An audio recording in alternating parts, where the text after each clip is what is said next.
Vous le savez, depuis un arrêté préfectoral du 25 avril, l'eau est interdite à la consommation dans plusieurs communes de l'agglomération de Saint-Louis.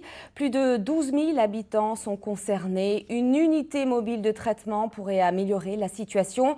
Comment fonctionne-t-elle? On voit cela avec Anis Boukarna et Vincent Roy.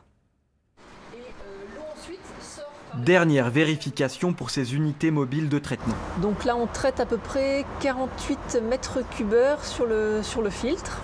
Avant que l'eau puisse être filtrée de ces polluants éternels et être autorisée à la consommation. Donc vous avez l'eau qui rentre ici par cette conduite d'eau brute. L'eau est ensuite filtrée dans ce filtre qui contient les 13 mètres cubes de charbon. L'eau ensuite sort par le tuyau vers le bas pour être à nouveau filtrée dans le deuxième conteneur qui est à côté, qui est identique au premier, qui contient également 13 mètres cubes de charbon. Cette technique de traitement au charbon actif permet d'abaisser sous le seuil réglementaire la somme des 20 principaux PFAS, un procédé qui a déjà fait ses preuves dans d'autres domaines.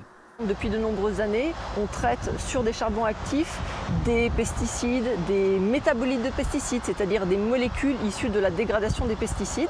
Et depuis quelques années maintenant, on fait des tests pour traiter les PFAS sur des charbons actifs et que ça fonctionne plutôt bien. En avril dernier, un arrêté préfectoral interdisait la consommation d'eau du robinet aux personnes sensibles des habitants de 11 communes du sud Alsace. 3 sites de filtrage sont en cours d'installation à Bartenheim, Saint-Louis et Ézingue, une solution temporaire pour ces communes qui ont dû agir rapidement. On a d'abord concentré nos efforts sur la mise en place des unités mobiles de traitement pour retrouver une eau conforme le plus rapidement possible.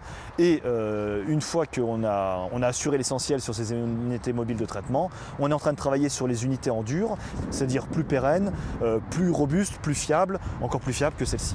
Dernière étape avant leur mise en service, le feu vert toujours en attente de l'Agence régionale de santé.